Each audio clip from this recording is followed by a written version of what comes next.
Hi friends, welcome to Kiran reviews YouTube channel. ముందుగా ఈ వీడియోకి లైక్ చేయండి.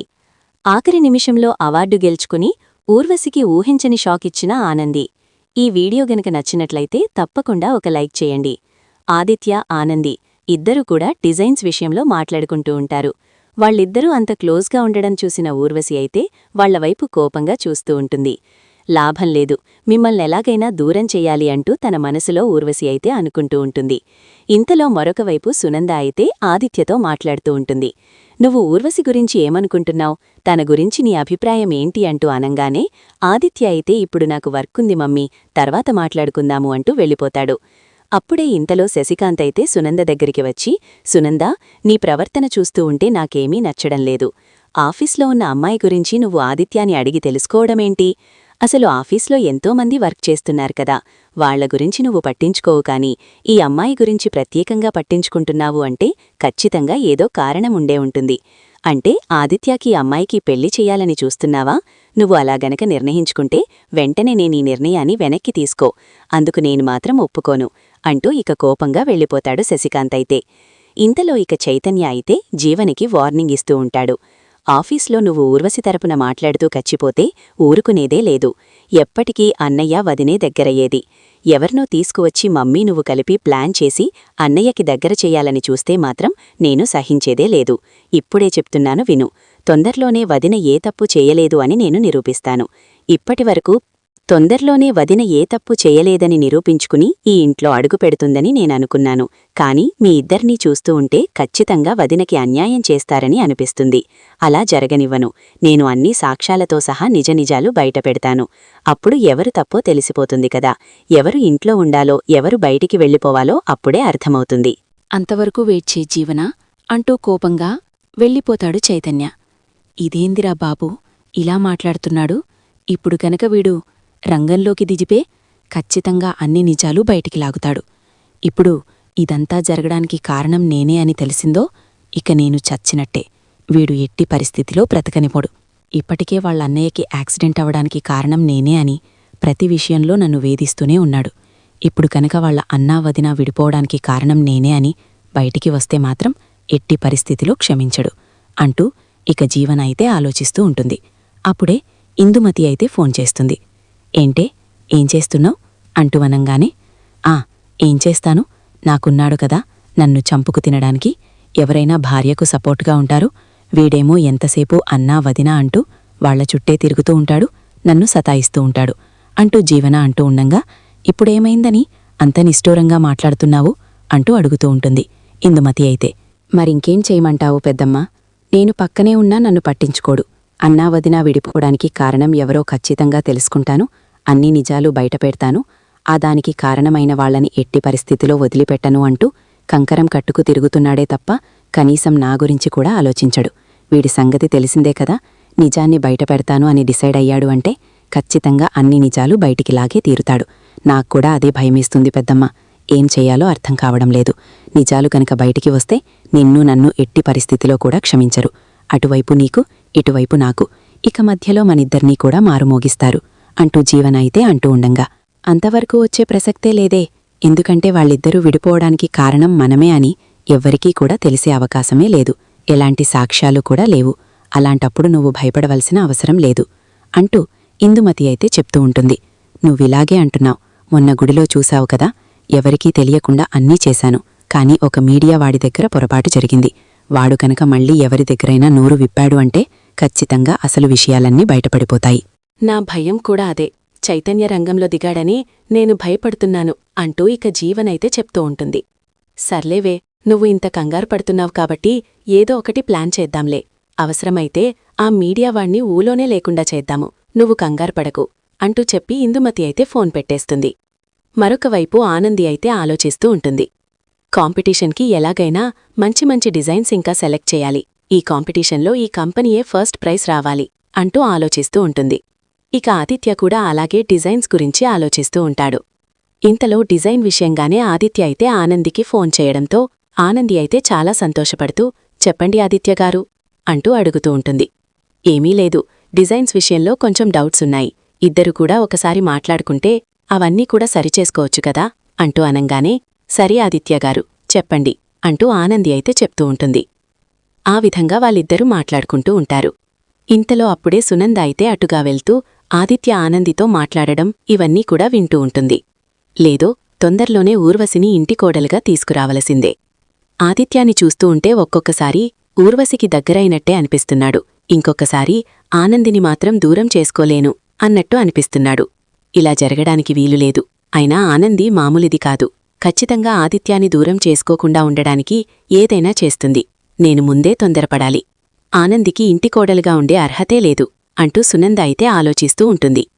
ఇక ఆదిత్య అయితే, సరే ఆనంది, రేపు ఉదయాన్నే నిన్ను పికప్ చేసుకోడానికి వస్తాను, ఇద్దరూ కలిసి అక్కడికి వెళ్దాము అంటూ అనంగానే, సరే ఆదిత్యగారు, గుడ్ నైట్ అంటూ ఫోనైతే పెట్టేస్తుంది. ఇంతలో అప్పుడే పూజారి తాతైతే వస్తాడు.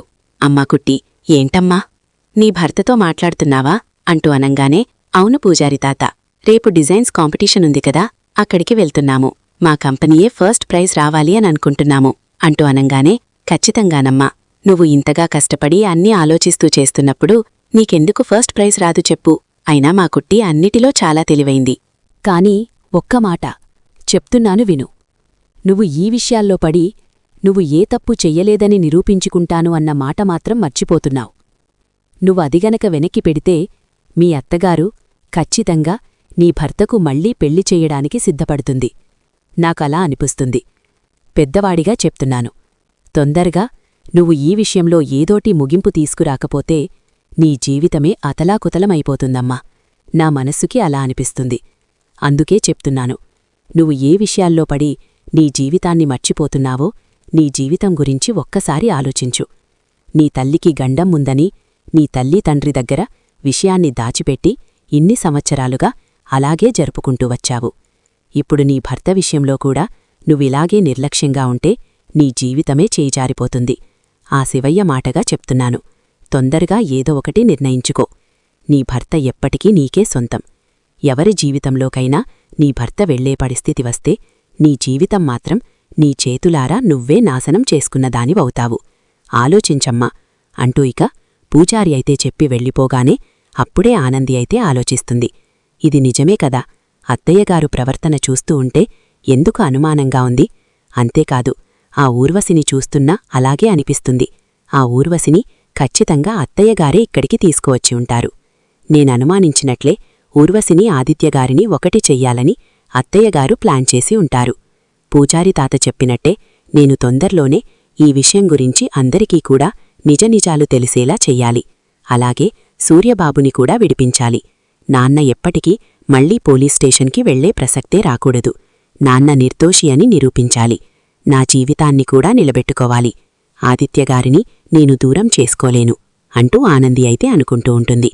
ఇక మరుసటి రోజు ఉదయాన్నే ఆదిత్య అయితే ఇక కాంపిటీషన్కైతే బయలుదేరుతాడు. అప్పుడే సునంద అయితే చెప్తూ ఉంటుంది, చూడు ఆదిత్య, నీకు నువ్వుగా కాంపిటీషన్కి వెళ్ళు.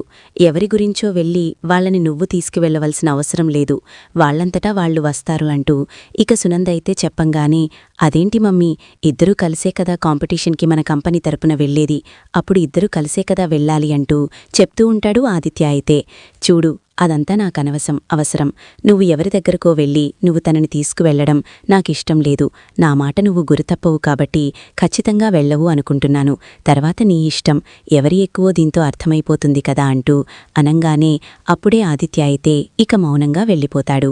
ఇంతలో ఆనంది అయితే, ఆదిత్యగారు ఇంకా రాలేదేంటి, మీకోసమే ఎదురుచూస్తున్నారు అంటూ ఫోన్ చేయడంతో అప్పుడే ఇంతలో ఆదిత్య అయితే చెప్తూ ఉంటాడు, నువ్వొచ్చే ఆనంది, నేను కాస్త పనుండి ముందుగానే వచ్చేశాను అంటూ ఆదిత్య అయితే చెప్పడంతో, సరే ఆదిత్యగారు, నేనే వచ్చేస్తాను అంటూ ఆనంది కూడా బయలుదేరుతుంది. ఇంతలో దారిలో అయితే ఇక జిరాఫీ అయితే కారు ఆగిపోవడానికి మేకులైతే వేస్తాడు. సడన్గా కారైతే ఆగిపోతుంది. అప్పుడే ఆనందినైతే కిడ్నాప్ చేస్తుంది ఊర్వశి. ఇక ఒక గదిలో అయితే బంధిస్తుంది. నువ్విక్కడే ఉండవి, నువ్వీరోజు కాంపిటీషన్ పోటీకి వెళ్లడానికే వీలులేదు. నువ్వు గనక ఈ పోటీకి వెళ్లి విజయం సాధిస్తే ఖచ్చితంగా ఆదిత్య నువ్వు మళ్లీ దగ్గరవుతారు. నాకది ఇష్టం లేదు. నిన్ను శాశ్వతంగా ఆదిత్యాకి దూరం చెయ్యాలి అంటే నువ్వు ఈ కాంపిటీషన్ పోటీకి వెళ్లకూడదు. నువ్వు గనక వెళ్లకుండా ఉంటే ఖచ్చితంగా ఈ కంపెనీ పరువు పోతుంది. ఇక ఆదిత్య జీవితంలో నీ మొహం చూడడు అంటూ ఇక ఊర్వశి అయితే నిర్ణయించుకుంటుంది. ఇక ఇంతలో ఊర్వశి బయటికి వెళ్ళిపోయిన తర్వాత అప్పుడే ఆనందికైతే స్పృహ వస్తుంది. ఎవరు నన్ను బంధించారు, వదలండి అంటూ అరుస్తూ ఉండంగా జిరాఫీ అయితే బయటే ఉండి సంతోషపడుతూ ఉంటాడు. ఆనంది అయితే వదిలిపెట్టండి, నేనిప్పుడొక ఇంపార్టెంట్ పనికి వెళ్ళాలి, నన్ను వదలండి అంటూ అరుస్తూ ఉంటుంది. జిరాఫీ మాత్రం డోర్ ఓపెన్ చేయడు. అప్పుడే ఊర్వశి అయితే చెప్తూ ఉంటుంది, దీన్ని ఎట్టి పరిస్థితిలో కూడా వదిలిపెట్టడానికి వీలులేదు, దీన్ని ఇక్కడే బందీగా ఉంచాలి. ఈ కాంపిటీషన్ పూర్తయ్యే వరకు ఇది మాత్రం బయట అడుగు పెట్టడానికి వీలులేదు అంటూ ఇక ఊర్వశి అయితే చెప్పగానే, నువ్వే చూస్తావు కదా అక్కా, నువ్వు మళ్లీ వదిలిపెట్టమనే వరకు తనని అసలు బయటికి రానిచ్చే ప్రసక్తే లేదు.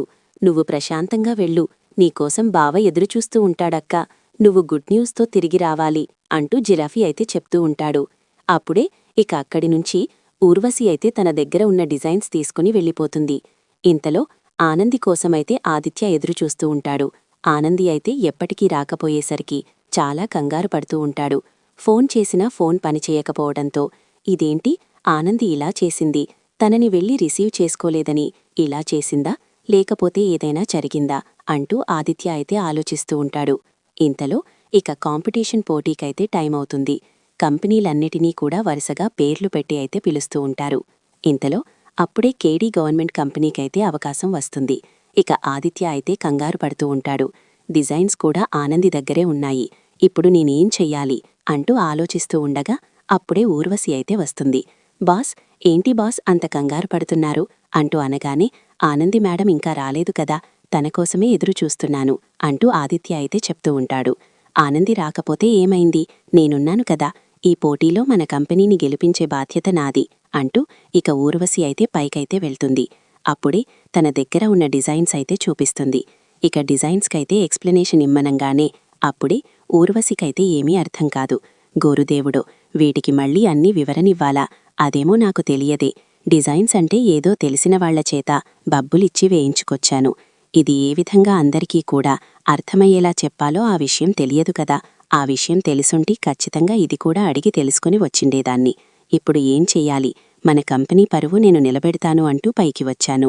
ఇప్పుడు గనక ఈ కంపెనీ పరువు తీశానంటే ముందు ఆనందిని దూరం చేయడం కాదు, నన్ను చంపేస్తాడు అంటూ ఇక కంగారు పడుతూ ఉంటుంది ఊర్వశి. ఏంటి మేడం, దీని గురించి వివరణ ఇమ్మంటే ఏమీ మాట్లాడ్డం లేదేంటి, డిజైన్స్ విషయంలో మీరు ఇవి చూపించినట్టే అంతే ఉల్లాసంగా వీటి వివరణ కూడా ఇవ్వాలి కదా, ఎందుకు మాట్లాడ్డం లేదు అంటూ అడుగుతూ ఉంటారు అక్కడున్న జడ్జెస్ అయితే. అప్పుడే ఇక ఊర్వశికైతే ఏం మాట్లాడాలో అర్థం కాదు. ఛీ, ఆనంది చూస్తే రాలేదు, ఊర్వశి చూస్తే వాటికి వివరణ ఇవ్వలేకపోతుంది, ఇప్పుడు ఏం చెయ్యాలి అంటూ కంగారు పడిపోతూ ఉంటాడు ఆదిత్య. అయితే అప్పుడిక జడ్జెస్ అయితే, ఈ కంపెనీకి మేము అవార్డివ్వలేము, ఈ పోటీలో కూడా పాల్గొననివ్వలేము, ఎందుకంటే డిజైన్స్ విషయం మీకు తెలిసిందే కదా, దాని గురించి తగ్గ వివరణ ఇస్తేనే ఇక్కడ ఈ పోటీలో నిలబడగలరు అంటూ ఇక వాళ్లైతే చెప్పంగానే అప్పుడే ఆదిత్య చేతి అయిపోయింది.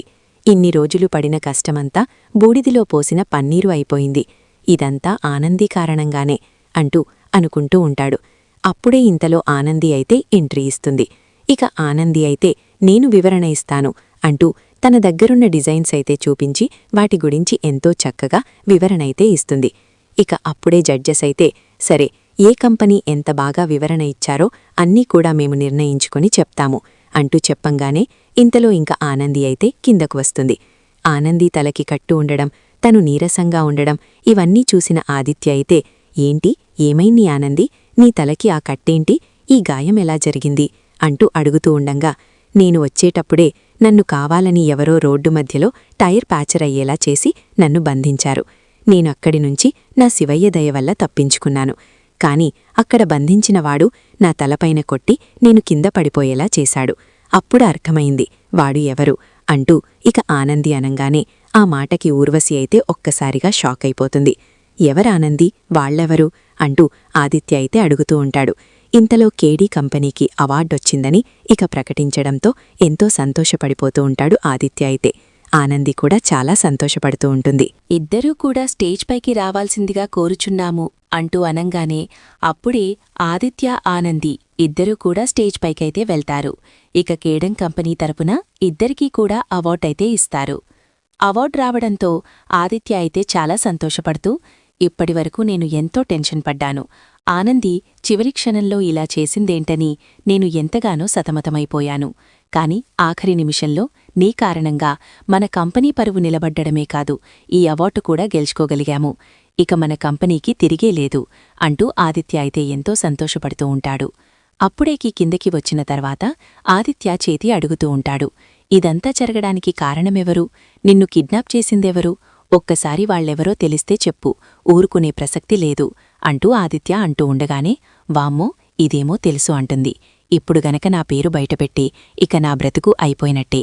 ఆనందిని ఆదిత్య జీవితంలో లేకుండా చేయడం కాదు, ఏకంగా నాకే జీవితం లేకుండా చేస్తారు.